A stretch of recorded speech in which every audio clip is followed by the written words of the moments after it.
Hello again and welcome to another episode of the Franchise Everything podcast, where we talk about everything and anything franchising. And today I'm joined by Mark Crapper, who is the owner and franchisor of Lounge Repair Guys. G'day Mark, how you doing? Good, how are you? I'm very well, thanks, very well.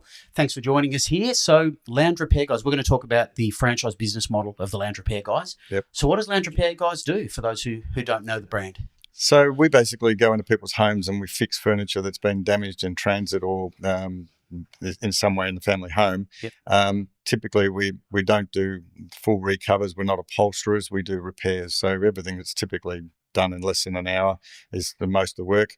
People buy brand new furniture from a retailer, and by the time it gets to the home, sometimes it's damaged. And so the retailer doesn't want the furniture back. They want it fixed, and the customer doesn't want to accept something that's not perfect. That's obviously a worst case scenario, isn't it, for a retailer? Yeah, absolutely. And so from a retailer's perspective, they've sold something for $5,000, and if it comes back damaged, then they've got to sell it for half price or something in a seconds market. So it's devastating for the retailer. But they ring us, we go out into the store and into the home, and we fix the product in the home. And 99% of what we do is done in the home, and we don't take the furniture away to fix it or anything. It's done then and there. So what sort of, so it's a mobile business, is it? So describe what the business, how it does and how it works. So the guys all have a van. They work out of the van. There's half of the group are single operators where they do their own bookings and they do their own service and so forth, and then they'll invoice the client and do the reports. And the other half will have maybe somebody in the office and maybe one or two guys on the road. Yep. So they're a bigger business. So there's opportunity to be a bigger business other than just one man in a van or one person in a van. Some guys are very happy just being a one-man band, and other people want to grow the business and grow it into a larger business, and that's what they're looking for. So it's a being a mobile business, it's a lower entry cost. So tell me about the entry costs and on that sort of stuff and your take on that. Yeah, no, the business typically costs $80,000 plus you supply your own van and just a white commercial van, and then we'll sign write it up and so forth. And we supply the tools that are required. There's not a hell of a lot of tools, but we give you the specialised tools, and then we'll train you up to do all the training that needs to be done. So as I said, we're not an upholsterer. We do repairs. So we get in, we do the basic type of work, and we'll train you up to do all of that. So it doesn't matter what industry you come from. You don't even really need to be much of a handyman. We'll teach you what you need to do, and that's all there is to it. So you're pretty big on this mobile sort of stuff, because I know you've had a pretty extensive experience in franchising. Yeah. And you come from more of a fixed location sort of franchise and QSR, so quick service restaurant and food. Yep. So what do you see as the difference, the key advantages? Because you how long ago did you buy Lounge Repair Guys? You bought it over a year ago now. Over a year ago now. So what do you see as the key differences there from all the franchising you've done previously? Well, previously we had large retail shops that were in shopping centres, Westfields and so forth, and you'd go and lease a site for 5 years. You'd spend $500,000 fitting it out, doing underground plumbing works and so forth, and then you'd run the shop for 5 years, and at the end of 5 years the landlord wants a 20, 30, 40% rent increase because you're doing well, or they believe that they're entitled to it, and if you don't pay up and they all come to an agreement, they'll put somebody else in, and you've got to strip out that $500,000 shop fit and throw it away. At your cost. At your cost. So you've lost everything that you put in there. If you're lucky enough to get it rolled over for another 5 years, which is quite common, it's not uncommon, then you go for another 5 years and so forth. But, then you've got a lot of staff. You've got a rent, which is typically 20 to 25% of your turnover. Wages are 20 to 25% of your turnover or higher. And then you've got cost of goods. Well, in our business, typically half the franchisees don't have any wages whatsoever. We have no rent. Our total investment is $80,000. That gives you all the training and the territory and so forth, and you can obviously resell your territory down the track.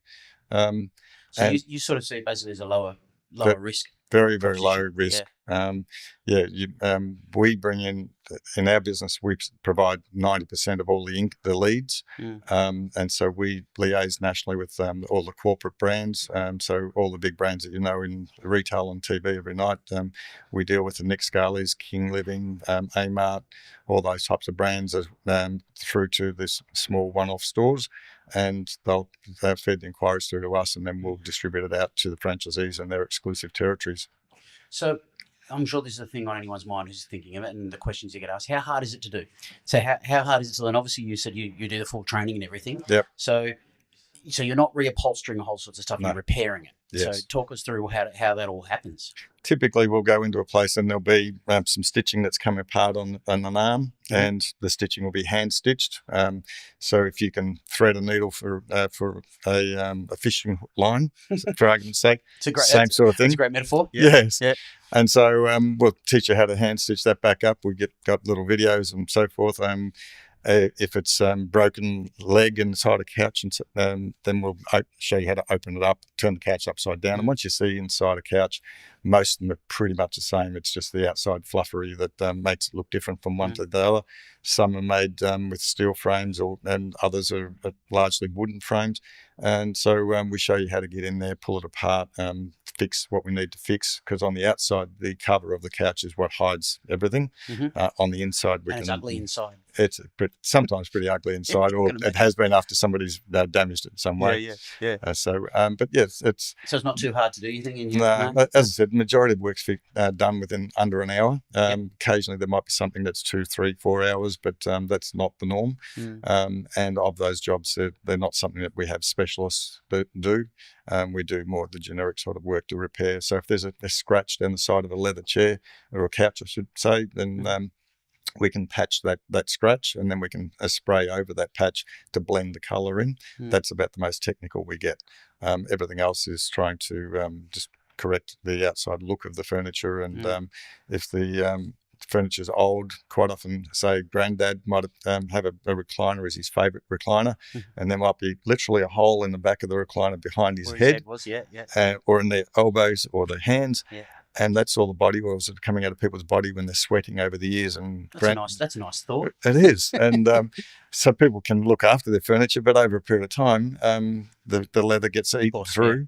And Granddad wants that couch recovered, and we're saying, well, we can redo those sorts of things for you, no problem. But sometimes it's cheaper to buy a brand new recliner, but Granddad wants that particular one. So you give him what he wants. Yeah. So the training is not too challenging to do it. So what about the skills required to it? So the demand there, I know we've talked previously about the skill sets and everything required and apprenticeships and all that sort of stuff.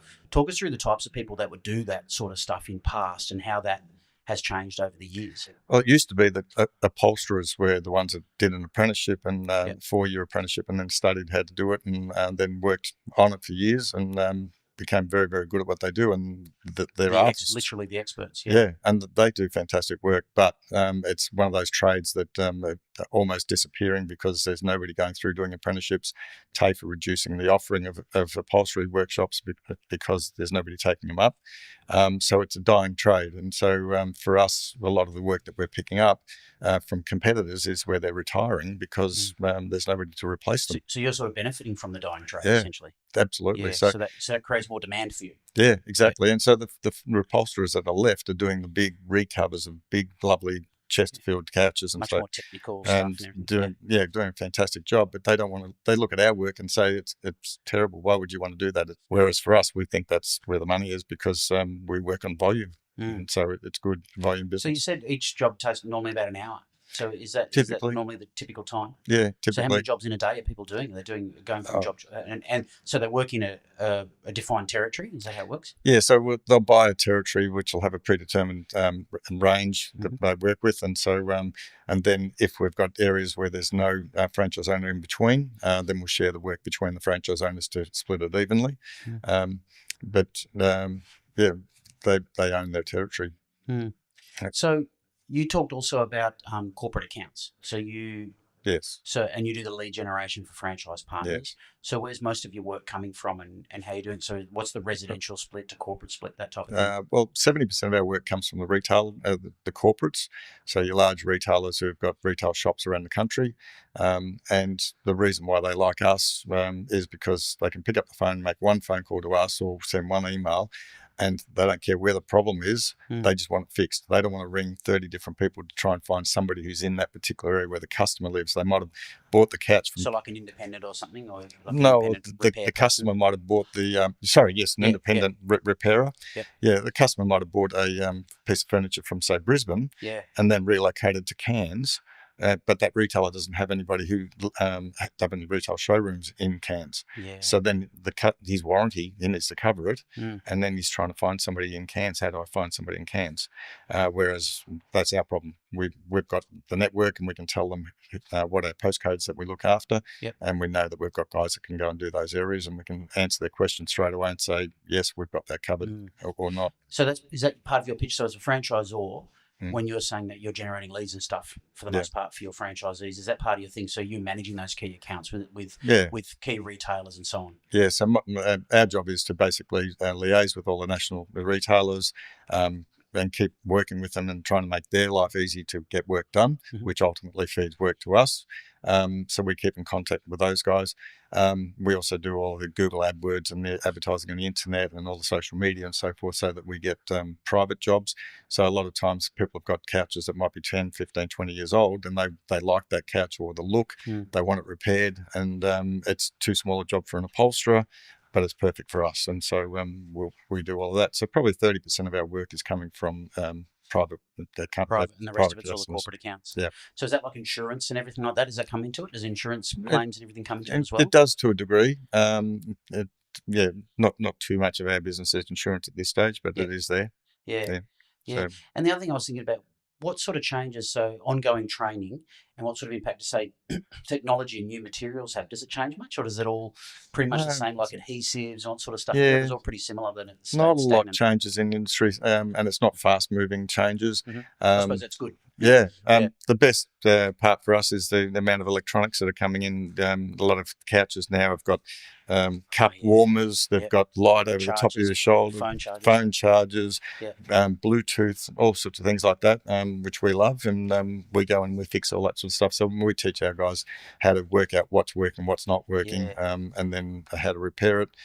Same with recliners are a great part of our business. And now what's growing for our business is the mobility market, which is the seniors who have got lift chairs or electric recliners, or beds that are electric beds and so forth, that we will fix that have problems from time to time.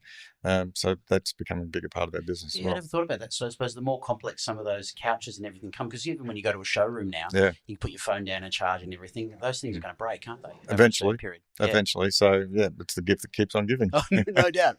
Great way to finish. Excellent. Thanks for telling us all about the lounge repair, guys, Mark. I much appreciated. No worries. Thank you.